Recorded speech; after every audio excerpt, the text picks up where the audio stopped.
Hey, this is Mike and Tom with the Muscle and Speed podcast. We're here to talk about our favorite car movies, TV shows, music, and workouts, wheeling, whatever else comes to our mind. We're going to be posting these up once a week.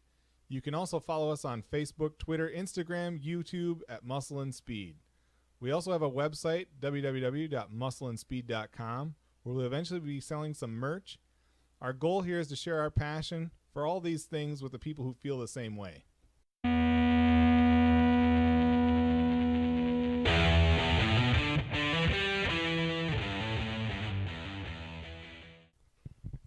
And we're back. How you doing, man? Great. Nice. How are Feeling you? good? I feel, yeah, My back's good, good. and we'll get into why it wouldn't be. But right now, it's good. Let's jump right in. Our week in the gym this week. It was terrible. Saturday, Nothing. Sunday. Nothing. Uh-oh. Tuesday.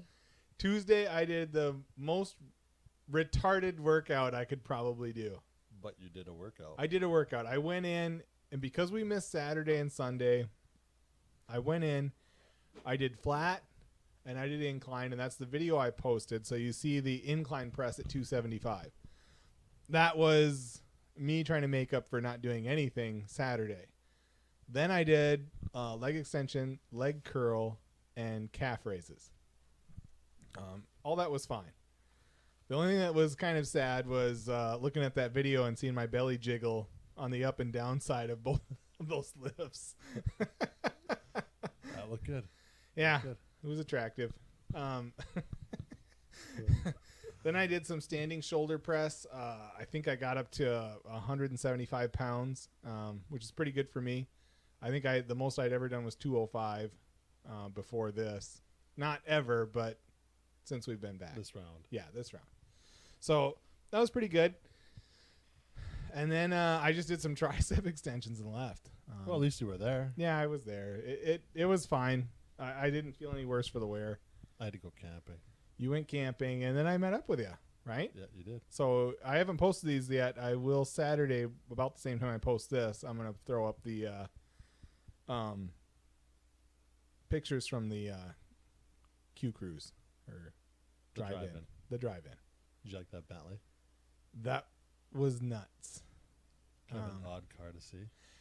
To see it, you guys have to understand, we're up in Baraga, Michigan. That's in the middle of nowhere. I mean, it's a county the size of like a major city. And there's 8,000 people in the entire county. We have the lowest people per capita or per square mile of anyone outside of Alaska. Anywhere in the country outside of Alaska, we have the lowest. Montana? Really? Yeah. I'd have thought Wyoming or Montana would have been more No. barren. No. These are the stupid things that I learn about. You're a reader. Yeah, I guess. Not for anything that would help me in my career. So, yeah. Well, then there was Wednesday. Wednesday came up. How'd that go for you? It was okay. Yeah? Well, I was there for the first time in the week. Yeah. You came.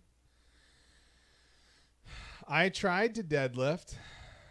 It didn't go well, as usual. What did I try? It was 225.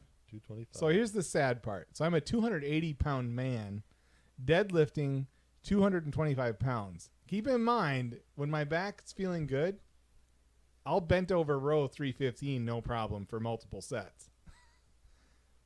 So pulling 225 it's the most shameful thing in the world to me in the gym because I'm struggling with it. Still back injury.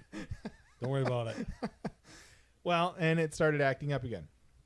And so I did 5 reps, kind of no problem. I've been doing variations of the exercise. And so, and you know this, going back to my reading, I read too much. So I'm in my own head quite a bit, and I'm worried about where my feet are, where my butt is, How your ass looks. how my ass looks in my jeans. Yeah.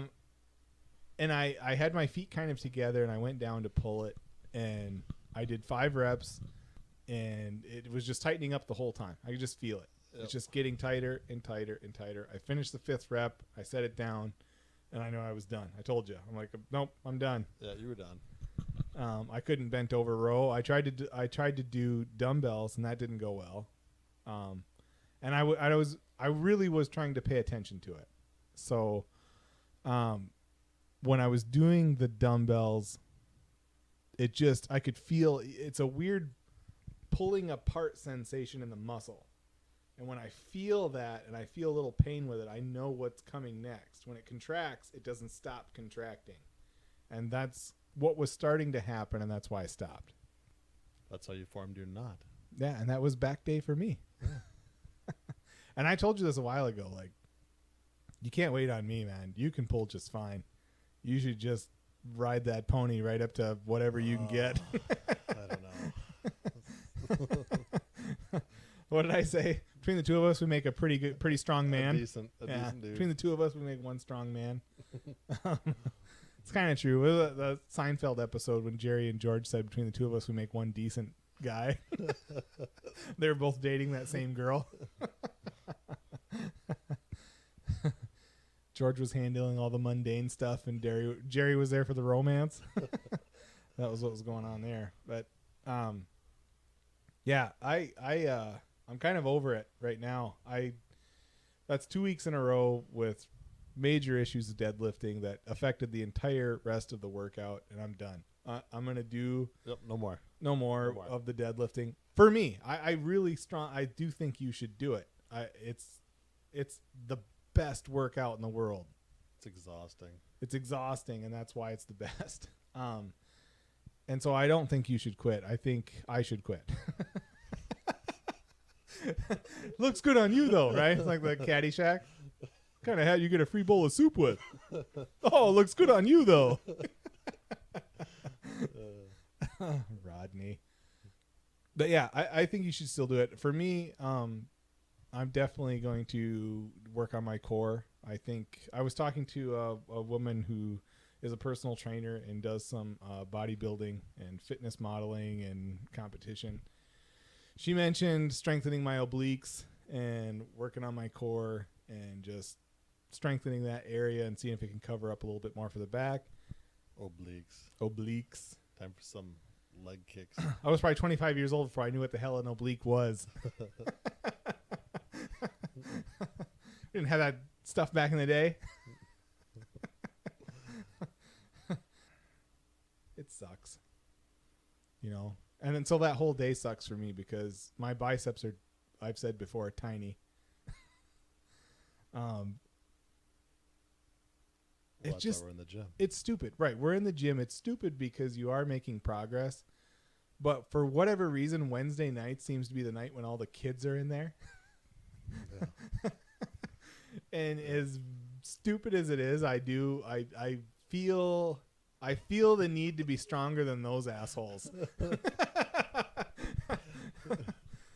You know, that one kid was in there with the pissy look on his face the whole time. They're young. I don't know. It sucks. I need to do better. We'll get there. Maybe. But even if we don't, as long as we stay in there, the other things, like I said, what did we say last week? We're weak where we're weak and we're strong where we're strong. That's the truth. Yeah. You know, and I know, you know, I had a comment the other day and a guy was quick to point out that even though we're talking about strength and fitness, we're much weaker than the people who do it professionally. And you mentioned like, yeah, they're the professionals. And that's the truth. But for an IT guy, you know, and an operator, we're pretty strong. I know there's IT guys out there way stronger than me, but if you're grading on a curve, I'm on the upper part of that curve. I can bench near 400 pounds. I can press 200 over my head. That's most people can't do that. Correct. You know, and so I know that's not necessarily inspiring to anybody online because people on, you know, the professionals who powerlift, those guys. We were just watching Mike O'Hearn. What was he doing behind his head? 405 behind his head. 405 standing. behind his head, and slow and smooth. Yeah. I can't fathom that. No. When I'm, working out with around half the weight he is, and looking again, he's older than me. He says he's clean. He says he's never done steroids. He's never done any of that. I know a lot of people get on him about that. To me, I don't care. I think he's not in athletic competition against other people. If he wants to do steroids and improve his physique, good for him. Yeah. Who cares? Arnold and Stallone, look at the shape Stallone's in at 70-some years old. That's HGH. And he openly admits it. He thinks it should be legal over the counter. He thinks everybody over a certain age should have it. He's probably How old is right. he? 73, I think, or 74. Wow. He's up there. I could be wrong. Looks better than the 74-year-olds I see. Yeah. Well, and we're working on this, folks. Tom and I have been talking. JT might join us for these podcasts to look shit up so we stop sounding like idiots when we're guessing at how old someone is or how much something weighs or if you're trying to convert kilograms to pounds. I can't do that stuff. No. I can't be expected to know all these things. But yeah, I'm amazed at how strong some people are, just like everybody else. I mean, Mike O'Hearn has 1 million followers or whatever for a reason. Mark Bell for a reason. The Mountain, Brian Shaw, those guys are nuts. Eddie Hall. Eddie Hall's entertaining as hell if you haven't checked him out. He's hilarious. I hope he comes back because he's a funny dude. I know he's still out there on social media and he's got some supplements and stuff that he's pushing. But he's fantastic. And watching him pull over 1,000 pounds is, Oof. yeah. And Arnold's, trying to pump him up. That was awesome. That was awesome. I know we've talked about that a couple times now, but to me, when you set a world record like that, the way he did, it's worth talking about it every podcast. That's just great. Good stuff. Well, all right. I guess that's enough about the gym and, a bunch of sweaty men that we admire online. Let's talk about street outlaws. Canada. Yeah, freaking Canada. So I posted this thing and I did the USA chant in my post. For the followers we have, everybody's blowing up on it. He's like, yeah, we're going to watch that. And then you get there and they sucked.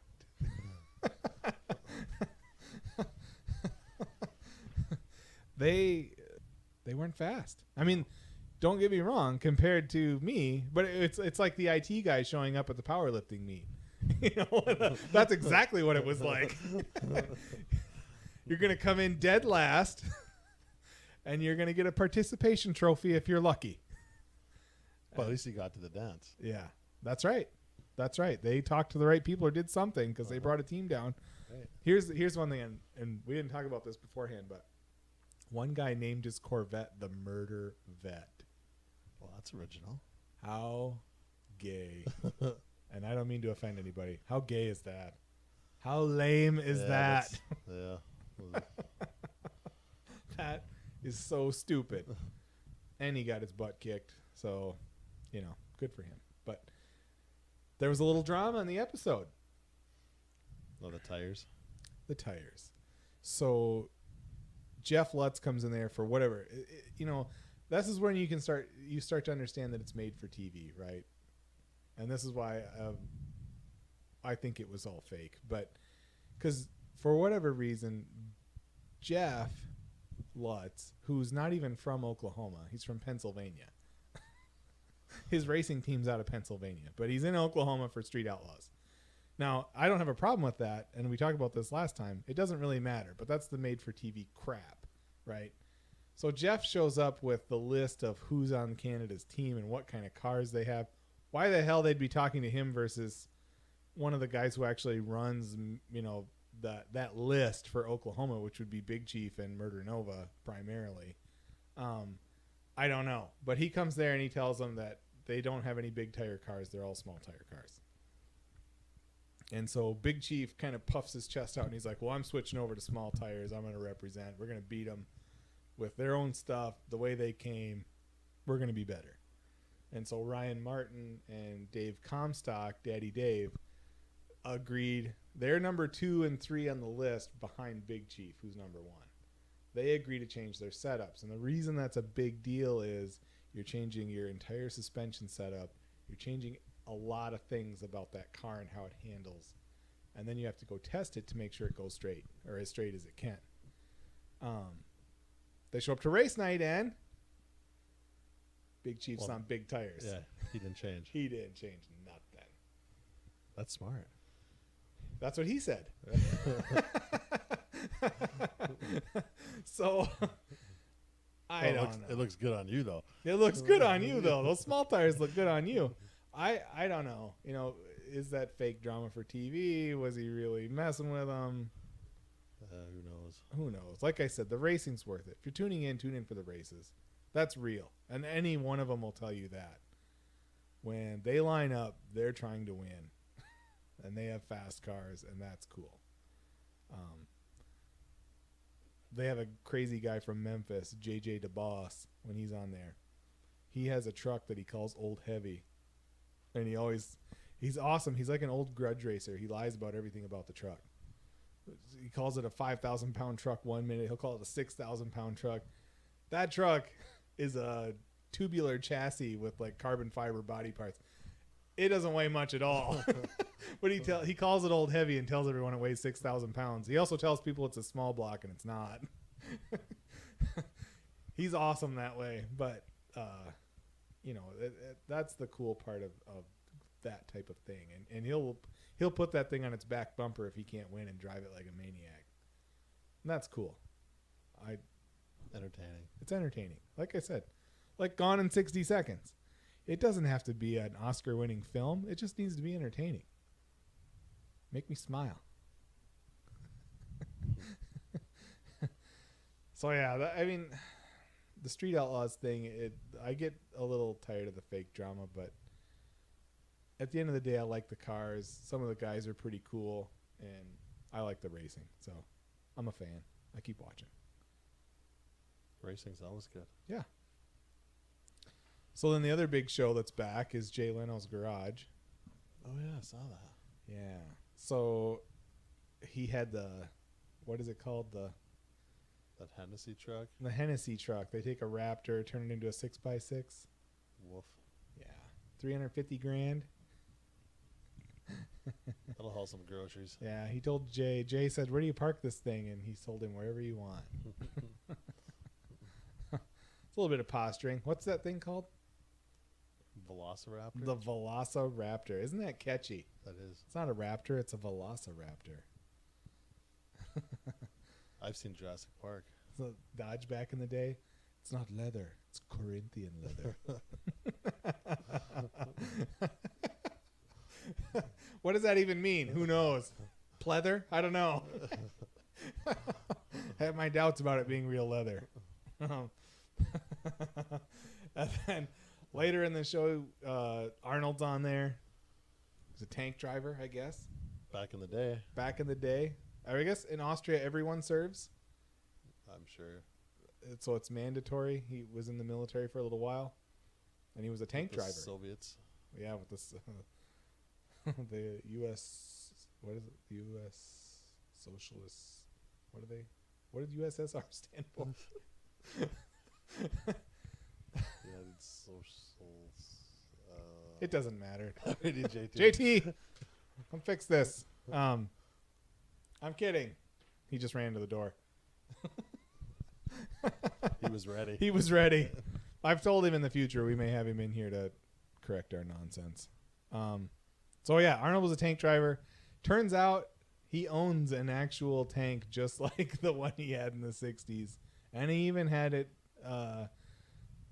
He had the correct numbers of the tank he drove painted on it, the same scheme and the whole nine. He has an actual tank. Of course he does, right? It's Arnold. Why not? Why not? So they were. Here's the thing. I'm like everybody else. When I'm watching TV these days, I'm often on my phone at the same time. Fact checking or whatever. People watching. They were after lawyers for some reason. And so this limo was supposed to have a lawyer in it. They ran over the limo with the tank. Then they had a cut clip where a lawyer runs into a porta potty and they run the porta potty over. They were really trying to kill that lawyer. But it was pretty cool, and then Jay went and did the micro car thing. He's got a thing for micro cars. I don't get it. I mean, it's kind of cool, but it mostly isn't. As a collectible, if you're like, they were talking about the values of them, and one of them is like a 2-cylinder, 16-horse, 2-seater, 1965, some stupid name, and it's like worth $45,000. If I'm gonna spend $45,000 in a car, I'll buy a used Hellcat. I'm not gonna buy a stupid micro car. Yep. That's dumb. Indeed. But yeah, so that was Jay Leno's Garage. I don't know. It's still an entertaining show. What did someone say? They were like, watch Jay Leno's Garage, and here's why. It's on CNBC at 10 o'clock on Thursdays. It's a stupid time, too, on a stupid channel. So, the reason to watch it, though, is when you watched him on The Tonight Show, one of the things was you could tell at times he, could give two shits about what he was talking about or who he was talking to. And you don't get that on Jay Leno's Garage. He's genuinely excited to do this stuff. And it comes through. Yep. I don't know. I like it. I like Jay. But yeah, that was, it's, people would think I'm lying, but I don't really watch much TV, and that's pretty much it. I watched Street Outlaws, I watched Jay Leno's Garage, and that was pretty much it. I watched a couple of movies. Diesel Brothers? I missed that. Okay, so this is what's been going on with Diesel Brothers. Diesel Brothers and American Chopper. I haven't watched it yet, but I'm DVRing the entire seasons, and I intend to binge through it. Because we post stuff on social media, and today I kind of ran into a wall. Fridays I generally post off-roading and big trucks. It's just what I came up with. 4-Wheel Friday. That's what I'm doing. Monday we do Muscle Car Monday. Tuesdays is 2-Wheel Tuesday. Wednesdays is Workout Wednesday. Thursdays is Throwback Thursday. Fridays is 4-Wheel Friday. Saturday and Sunday I post whatever the hell I want. And you guys are going to see more stuff from Tom. I've got to get him access to everything. Right now he doesn't really have it, but he will. But today I kind of ran into a wall. I posted a square body Chevy climbing a hill. I posted a 79 F-150 with massive tires climbing a hill. And then I posted a 89 Dodge W-150 quad cab with a Cummins rock climbing. And then I just kind of ran into a wall. I didn't know what to do with it. Those are good. Those are good, but in general, I try to post enough things throughout the day that the people who are following us get something throughout the day. I know that sounds silly, but if you're running a social media site, you'll see that a lot of your core people like everything you post, and they will comment on it at times if they really like it. And so I do because we have a more generalized site. This isn't a Mustang lovers site. It's not a Camaro lovers site. If you have that, then you have your core audience. You know what you're going to post every day. When you doing it the way we're doing it, it's a little tougher. And so I'm trying to cater to these different subjects and show everyone something cool, for each theme. And today I just ran into a wall. I came home for lunch and I spaced out, and I didn't post anything. And then I got home from work and I started grilling. You came by.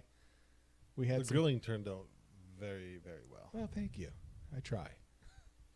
We had some pork steaks and some broccoli, steamed broccoli, and some black olives. We're trying to stay on some kind of diet, but then we drank a couple beers, and now we're halfway through a bottle of whiskey. So we're working through it tonight. But yeah, so I ran into a little bit of a wall today with the truck thing. And it's not because there isn't 500 million trucks you could post at any given time. If you look on our webpage, I had an 89 or 86 Dodge W150, 9 inches of lift, 35-inch tires. It was a monster truck. It was pretty cool. It's not that there aren't tons of that stuff out there. It's just I didn't know where to go. Where did I want to go? I want to post more mudding stuff, mud drags, tractor pull, Jeeps. I mean, I don't know why. It was kind of like locking up because you could post any of it. It doesn't matter. It really doesn't. I had an idea I was going to post some like modern trucks, like the pavement queens, or people think they're pavement queens, and just say, would you get this dirty? If you spent 70 grand on this, would you take it mudding? Because we make fun of people who have big trucks like that, but then you think about it. That's $70,000 worth of rig. You going to take that in the woods? I don't know. It's tough. But I didn't post it. Maybe I will. Maybe I won't. I don't know. You did good. In the future, though, you guys will see more stuff from Tom. You won't know it's him because we post under one ID. But yeah, that was all. That was all. Bugs tomorrow. All that. Mud bogs tomorrow. We have our county fair going on out in Pelkey, Michigan. Pelkey Metro. Yeah. Well, the mud bogs, they've got rides out there. What else they got? I don't know. Art. They have a bunch of stuff out there. Horses. Animals. Typical fair stuff. Yeah, I don't know. I got to work on that. Normally, I try to be a little bit more prepared. Like literally, sometimes the night before, I'll have a bunch of things saved back, memes, pictures, thoughts, and then the next day I'll just post it throughout the day. That's how I've been doing it. Today I was not prepared, so oh well.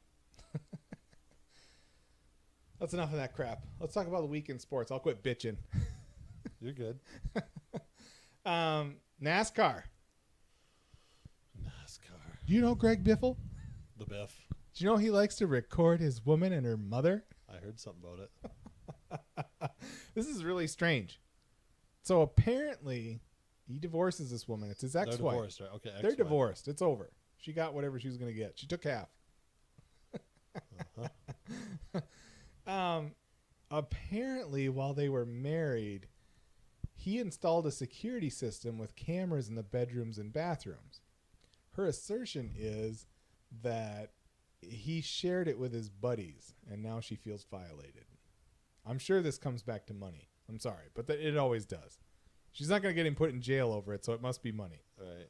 He's a rich man. He claims they knew about it all along, and she should shut her mouth.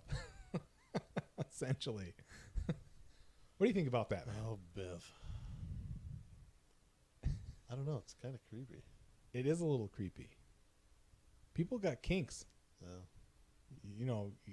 That lady you see in the grocery aisle, you don't know what her kink is. It could be weird. Being single, scary business. You don't know what the hell you're going to run into.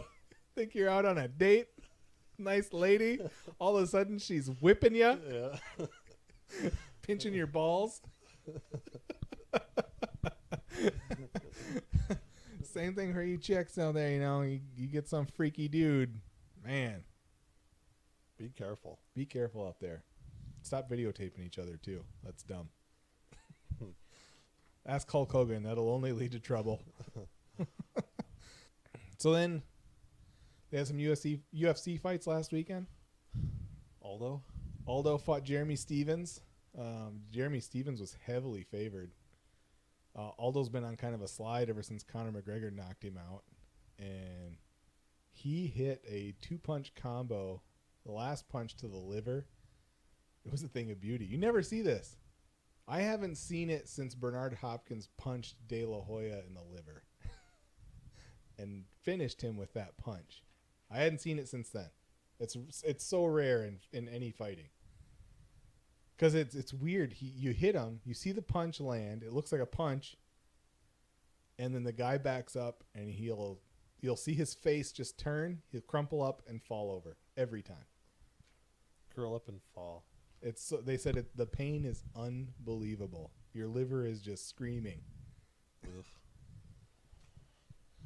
So, a young guy took a tough fight or a risky fight on a guy he's supposed to beat, and he lost. Welcome to the UFC. Jeremy Stevens is a great fighter. That's hardly the end for him. And Jose Aldo's no chump, so it's not like it was that big of an upset. But it was still. Was there another big fights? I didn't hear of any others. Dustin Poirier fought Eddie Alvarez. Now, the weird thing about that is Eddie Alvarez holds 2 victories over Dustin Poirier, and both of them were highly controversial for illegal moves. So this time they fight, right? And Dustin's like, I'm going to beat you this time. Well, I forget if it was I think it was the second round, but Eddie has him on the ground and he's elbowing him in the head, but he's using the 12-6 elbow. Uh-oh. Yeah. That's hand up to the sky, straight down, a spike on whatever, his head, his face, his shoulder. Doesn't matter. It's a 12-6. So he's got him in that position, and he's hammering away at him with these elbows, and the ref stands him up, separates him, warns Eddie because those elbows are illegal. And according to Big John McCarthy, for no good reason. The reason that those elbows are illegal is because the athletic commissions at the time when the UFC was first forming its rules thought that they looked vicious, too vicious. And McCarthy was like, so you'll let someone wind back from left field and throw a hook elbow and hit someone right in the temple. That's okay.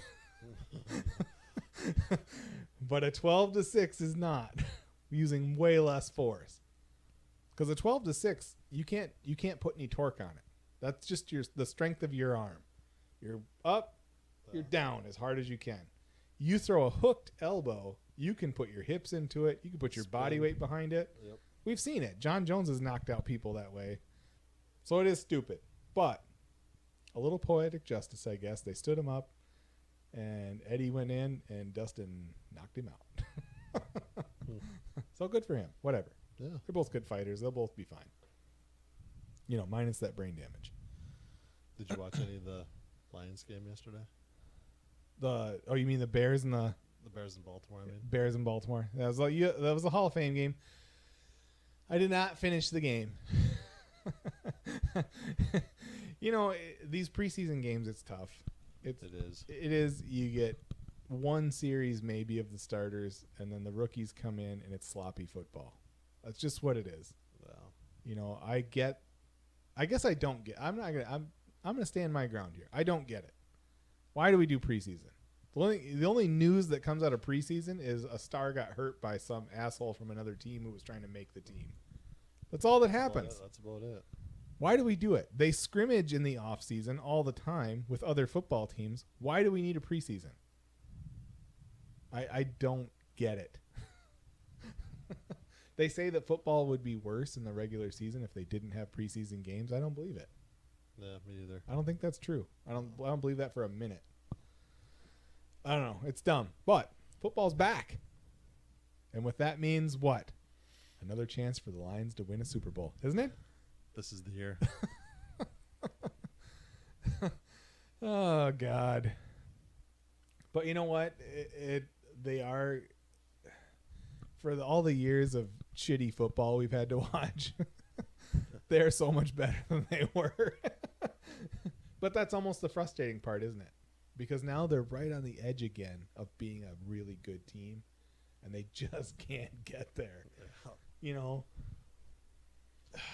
It is frustrating to watch, but, they've got to develop some kind of run game. They got LeGarrette Blount now. That's his name. Yeah. He's a good running back. Yeah. He's a powerful guy. They've still got Theo Riddick. He was the best all-purpose back in football last year. Again, these guys people don't realize that when they talk about the Lions, but these guys don't get any press because they're on Detroit. That's and that's why I was laughing, and I showed you that article from the Miami Herald that the Dolphins are the most underrated team in the NFL. What do you think about that? And the Miami Herald paper wrote that? Yeah. Well, that works. They also probably predict that they'll beat the Patriots this year. They better watch it. I don't know. Outside of the Lions, I like to watch the Steelers. I like Big Ben. I like that team. That's who I go to when I'm looking to improve my mood after watching the Lions. Look for a win. Yeah. When I'm looking for a win. However, this year, looking at the Rams, they picked up Sue from Miami. They already have. They got that young coach. Yeah, that's gonna be a scary team. I think so. That doesn't mean they're gonna win anything. We've seen Sue hurt teams with his questionable play. Is that a fair assessment? He's a marked man. Yeah, he is. He didn't do much in Miami. No, he didn't. He got paid. Granted, they weren't that great a team to begin with. They haven't been, and that's why they're the most underrated team in football. Based on what? I mean, they're better than Cleveland, but I think that's what I was thinking. And the Detroit Free Press thinks the Lions are the most underrated team in football. Honest to God, right now, you put Miami and Detroit on the field, Detroit beats them 8 out of 10 times. I believe that. Absolutely. Well, yeah. So, well, I would say if Detroit play the Patriots, they're going to lose 8 out of 10 times. Oh, come on. I'm just saying there are divisions in football, and as much as the NFL tries to create parity, those storied teams tend to be the best teams, even now. And I'll never understand how the Packers continue to field a good team being in a swamp in northern Wisconsin. But they do. Every year. Every year. Well, that's not true. Okay. So, and I love to say this to Packers fans. They went from Brett Favre to Aaron Rodgers. So they went from a Hall of Fame quarterback to maybe the greatest quarterback ever. Maybe. I mean, Tom Brady, of course, could make a pretty strong case with his rings and his stats. Peyton Manning can make a great case. His rings, his stats. So can Aaron Rodgers. And to me, he looks like the best to ever do it. He really does. He's the most accurate quarterback I've ever seen. He comes up with crazy plays. Green Bay without Aaron Rodgers is horrible. Yeah.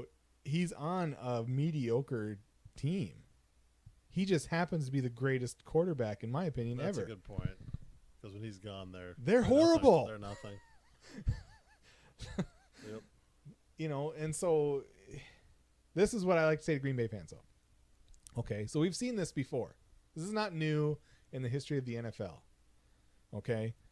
Joe Montana was the greatest quarterback to ever do it then. When we hadn't seen these others, he was the greatest to ever do it.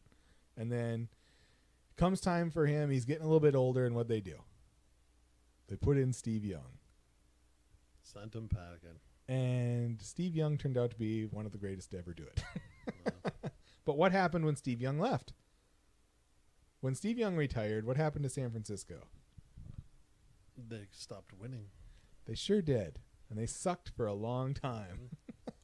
They've had a couple bright years here or there, but in general, they have not been a good football team. Now, Harbaugh.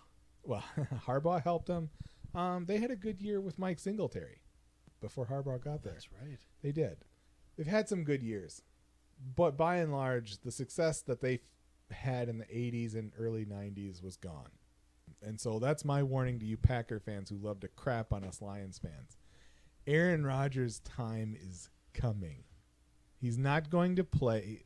What's the chance? He's getting not going rid of Favre and getting Rodgers. That was amazing. And Aaron Rodgers coming out of college, nobody gave two shits about him. No one was excited about him. No one talked about him. He knew. He knew how good he was. He believed. And it was funny. I was reading a quote by Jimmy Garoppolo the other day, which, of course, he got traded away because he was backing up Tom Brady. And he said in an interview, he goes, "You always believe you're better than the guy in front of you." That's big talk when you're sitting behind Tom Brady. But when you think about it, Aaron Rodgers, he felt that way. Sure. They're competing. They're competing for a job, and he was watching Brett Favre, and he's like, "I'm better than him." And then at some point, the coaches said, "You know what? He's better than him." And you know, to Brett's credit, he got pissed off and he made a couple good runs after that.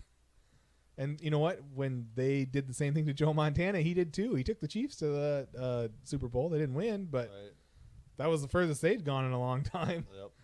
You know, and Aaron Rodgers, though, and what I'll say about this is, I think he's a very intelligent football player. He's a very intelligent person, and I think when the time comes, you're not going to get a Brett Favre situation. He's just going to walk away from the game. Yeah. You know, Interesting to see. Yeah, I don't think there's going to be some drama or someone. You know, they're not going to put Matt Flynn in there until Aaron Rodgers is going to sit down. Matt Flynn went out and got the Raiders money, and he sucked. He was good against the Lions, though. Didn't he throw for like 6 touchdowns against the Lions? Something like that. That's what got him his starting gig the next year. Yeah. God, Detroit. I hate that when you're watching ESPN highlights, and every time they're like, this was his career game, and you look at the opposing team, which they don't even mention, it's freaking Detroit every time. It's like, son of a bitch. We're glad we could help. Have your career day. You know, it's weird, though, in sports because going back to last season, you know, now the season started, we might as well talk about it. Going into last season, what was it, midway through the season, Detroit was holding people to like 60 yards rushing a game. As soon as they brought that up and said Detroit's whatever they were in first place at the time, they gave up 175 yards the very next game. It's like, you know, it's like talking to your pitcher during a no-hitter. Shut your mouth. Yep. Don't jinx them. They can't handle it. It's not going to be okay. But yeah, I'm looking forward to this season, but it's not because I expect them to win a Super Bowl. It's just because I'm excited for football to be back.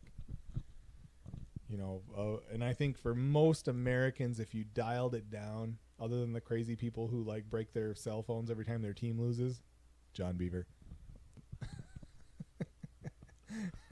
We know a guy that does that. Bless him. He's a passionate fan of the Minnesota Vikings. Yeah, I for me, and I think for most of America, it's not just the football. It's getting together on the weekends with your buddies and watching the game. You know, that's what we do. We get some wings, we get some snacks together, we get some beers together. Yep. And we watch some football. You know, it's awesome.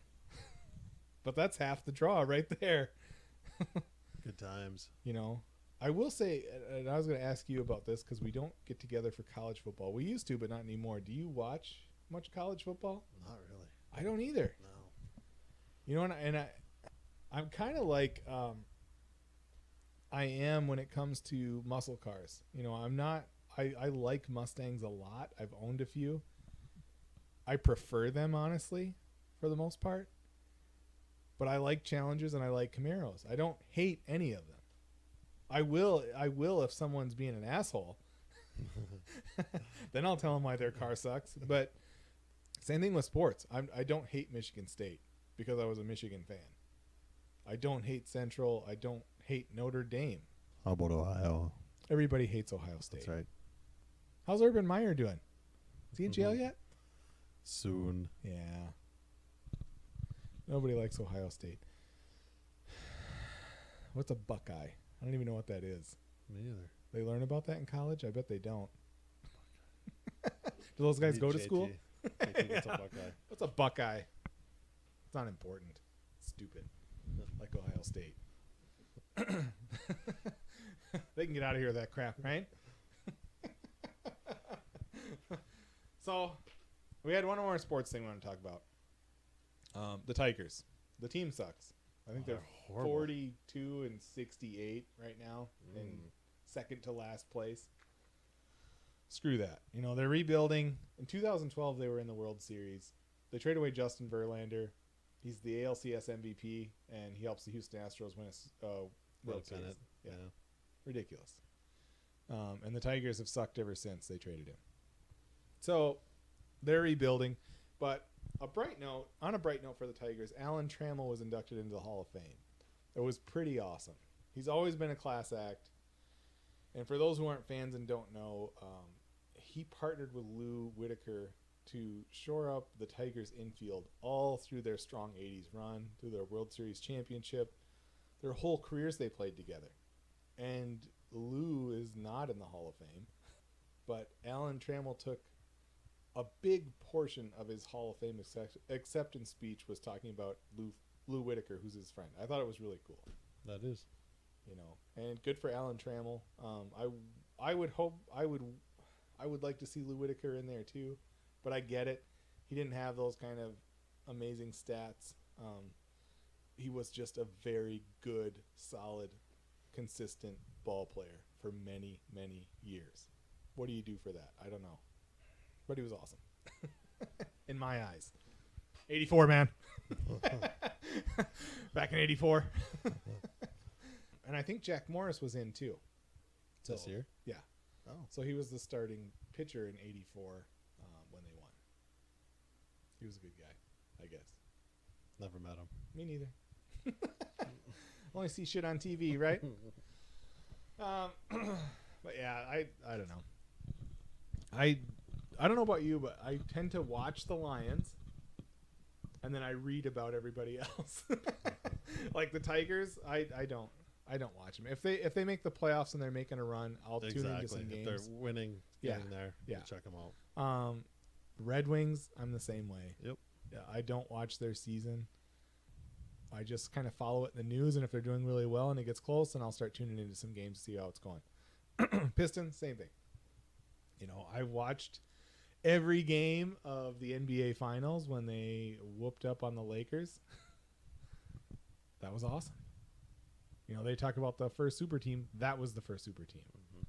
You had Kobe, Shaq, Karl Malone, Gary Payton, Derek Fisher, Robert Horry, all on the same team, and Detroit kicked their ass. That was the first super team, and Detroit kicked their ass. Karl Malone retired. He never did get his championship. He thought he was going to go partner up with Shaq and Kobe, take a pay cut. Gary Payton did the same thing, coming from the Sonics. They're going to come in and win a championship. And Detroit kicked their ass. That's awesome. That is. But I haven't really watched them since. I know they went to, 5 or 6 straight Eastern Conference Finals. They have one championship. That was a great team. It was. And they changed basketball because now you can't play defense the way they played. That's one of the reasons why they'll score 130 points a game these days. You know, it's stupid. I can barely stomach the NBA these days the way it's played. I played basketball in high school. I wasn't a great player by any means. I was pretty good, but the way it's played now is disgusting. They don't play defense. They don't help out. They just come down and shoot three-pointers. It's stupid. They don't play basketball. That's enough about sports. The WWE. Sports. Sports with air quotes. Nikolai Volkov died. Now, for those of you who don't know, he was the Iron Sheik's Russian tag team partner. He was Croatian, but he was his Russian tag team partner in the 80s. I don't remember him. I remember the Iron Sheik. He was a big dude. He had a red turtleneck on with the Russian sickle and hammer in yellow. And then he had a fur hat that stood really tall. Okay. Very big, muscular guy. And he always sang the Russian national anthem before every match, which pissed off the crowd. I mean, you can imagine, you're down in Kentucky performing for a few thousand fans. They're going to be 80s. pissed if you're singing that. And so it worked. And the Iron Sheik posted a really nice tribute to him. He said, to my greatest friend who helped me when I was down, you know, we could, what did he say? We could get heat anywhere, which in WWE, that means getting the fans riled up. That's an important part of their job. They won WrestleMania 1. The first one. The first one. They won their tag team titles there. He wrestled from 1968 to the early 2000s. Wow. Wrestling is a brutal business, man. It is. But he wasn't poor. He did it because he wanted to. You know, he wasn't one of those guys that, you know, did a bunch of coke and pissed his money away. He was fine. He did it because he loved it, and everybody loved him. Quite a sports figure there for wrestling. That's 70 years old. 70. Yeah. Well, wrestlers, man, they don't live long. What's the average age? Average age of a wrestler when he dies is in late 50s. Ooh. That's a stat. That's a real stat. Good thing we're not wrestling. Yeah. Yeah. And then that brings us to The Rock. This is a new movie. I did not. Skyscraper? Skyscraper. No. I haven't been to the movies in quite a while. Same here. I did buy Rampage on Blu-ray, and I did watch it. It was entertaining for what it was. When you know the premise of it, that it's based on a video game from the 80s and 90s where you have mutated creatures that crawl up buildings and pound them into the dirt, and that's the game. Fun. They made a pretty good movie out of that. It follows along the whole CRISPR thing, gene editing. So there's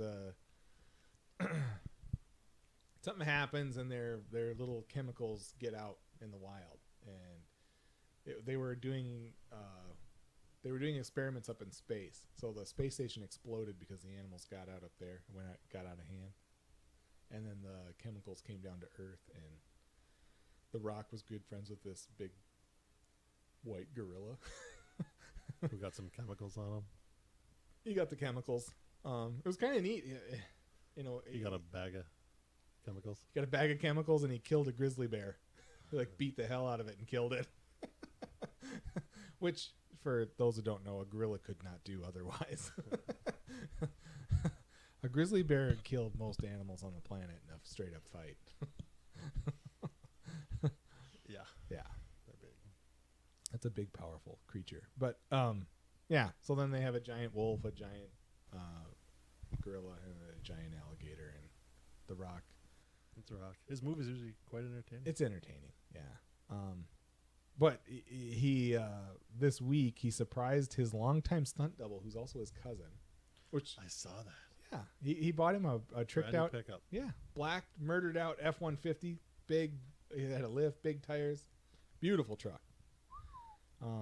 He's been working with him since 2002 when he was in the Scorpion King.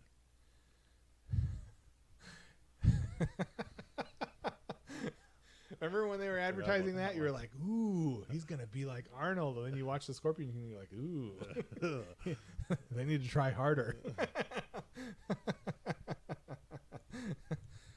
So I was going to ask you, what's your favorite movie of The Rock's? The Rundown, for sure. Isn't that a great movie? You know, and he had some near misses. Walking Tall. Remember that movie? Yeah, that was good. It was good, but it was waffling between being an R-rated, gritty movie and a PG movie that was okay for the teenagers to go see on their own. Yeah. That's what screwed it up. If they had stayed gritty, they had something there. But yeah, enough of that. The Rundown with Stifler from American Pie. Yeah, that was a good show. Funny. Yep. I was thinking about it, and I was like, you have Christopher Walken, you have and I don't know his real name, I can't think of it, Stifler. If JT was in here, I'd make him Google it. Sean William Scott. Yeah, he jogged my memory. He's in there.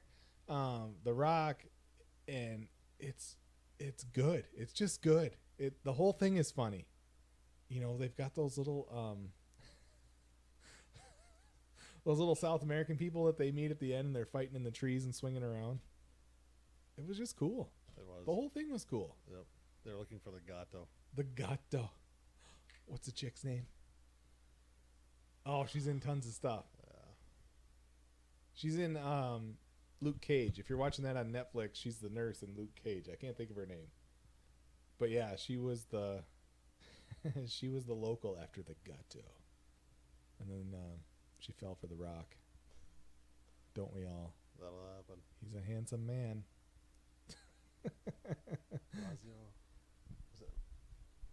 Rosario Dawson. Nice. That's right. Good one. Yeah, the fight scenes, the dialogue. That's a movie, we talk about Gone in 60 Seconds being the type of movie that it is and having the issues that it does and still being entertaining. The Rundown has none of those problems. The dialogue's fantastic. The humor's fantastic. The choreography's fantastic. The cinematography's fantastic. I don't know how. I think because he was making crappy movies here and there around it, it kind of got lost in the shuffle. But that's a great movie. And we talked about that. That if he was going to go back and do a sequel to anything, that would be it. That'd be the one. Yeah. Yep. That was awesome. You know, and another one that was a near miss like that, Walking Tall, was Faster. Remember that movie? That's where he's like, he gets out of prison. He was falsely imprisoned, and they killed his friend. He gets that pistol, and he has a 70 Chevelle SS, and he drives around getting revenge. It was awesome. Yeah. And there's the guy who plays his nemesis in the movie is another action star who's just fantastic in smaller roles. He's not a star on the Rock's level or anything, but I'm trying to think of his name right now. It's Scott something. But yeah, Faster was pretty good, but a near miss. It was missing something. There was something there that kept it from being, you know, The Rock was still working on it. Now he's got it nailed. You know, his movies are always huge. You know, when he jumped into Fast and Furious, and before that, so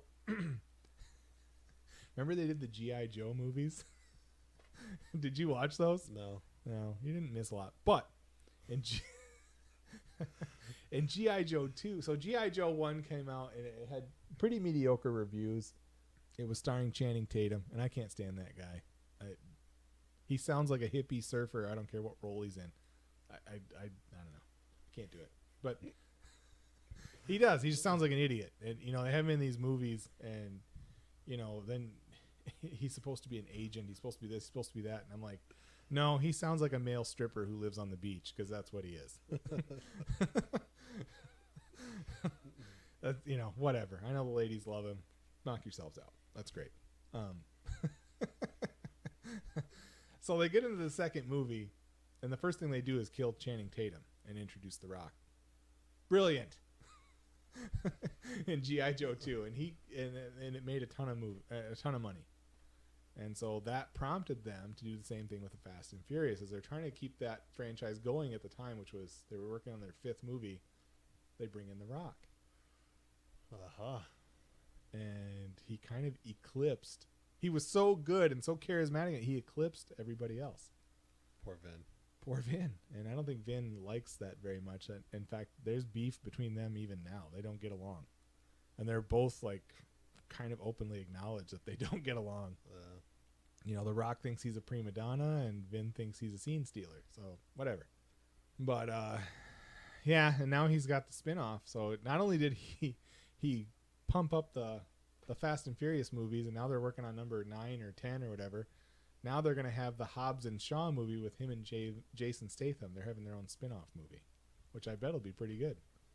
Because they were some of the best parts of those movies, is those two fighting with each other in the last one. So, yeah, I don't know, man. Good stuff. Good stuff. I don't know. Should we talk about anything else? I don't know. Should we fix your toilet? We should fix the toilet. That goddamn thing, you know. I always say I'm fine with everything until something breaks in the house, and then I'm like, I hate this freaking house, Jules. We need to move.